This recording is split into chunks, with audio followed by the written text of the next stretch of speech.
This is a periodontal probe, but any dental instrument has a handle, a shank, and a working end.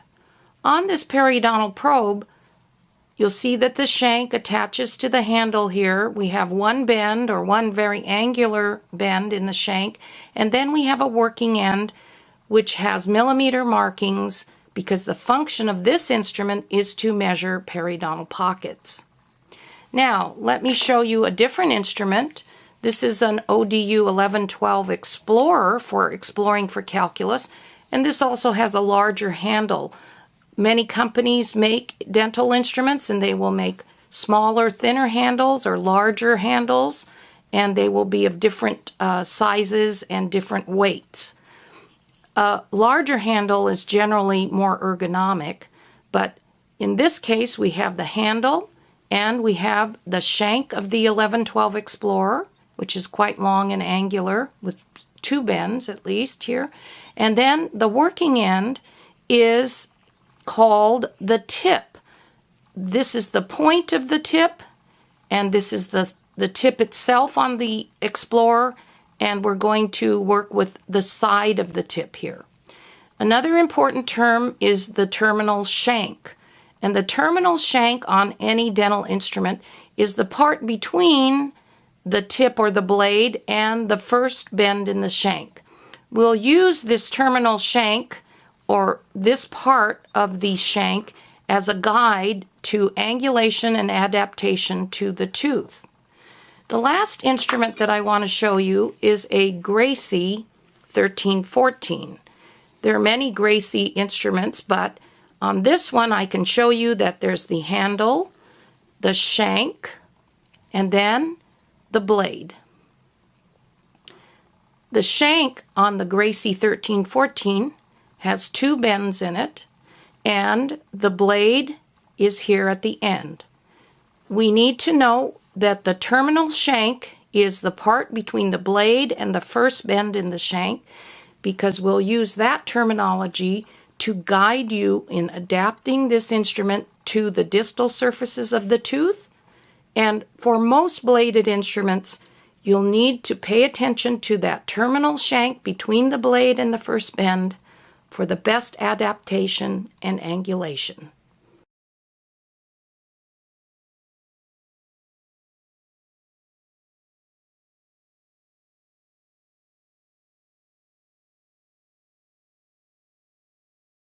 Understanding of the terms lower shank and functional shank are important to the task of selecting the correct working end of an instrument. The functional shank begins below the working end and extends to the last bend in the shank nearest the handle. The lower shank is the portion of the functional shank nearest to the working end. The lower shank also is known as the terminal shank. Before using a double-ended instrument on a posterior tooth, the clinician must first determine which working end to use. To select the correct working end, the clinician observes the relationship of the lower shank to the distal surface of the tooth. Randomly pick one working end to test. One of the keys to determining the correct working end is to establish a correct finger rest for the area. You cannot select the correct working end without establishing a fulcrum. Establish an intraoral finger rest and place the working end against the distal surface of the first premolar. Note that with this working end, the lower shank goes across the facial surface of the tooth. Look closely at the working end itself. What part of the working end is in contact with the distal surface? The instrument face is in contact with the distal surface. It would be extremely difficult to remove a calculus deposit using the face of the instrument. This is the incorrect working end for the facial aspect of the mandibular right posterior teeth. The visual clues for recognizing the incorrect working end are: 1. The lower shank is not parallel to the distal surface. 2. The functional shank is down and around the tooth. Now, try the other working end. Establish a fulcrum and place this working end on the distal surface of the first premolar. Note that the lower shank is parallel to the distal surface. Look closely at the working end. What part of the working end is against the distal surface? The cutting edge is against the distal surface.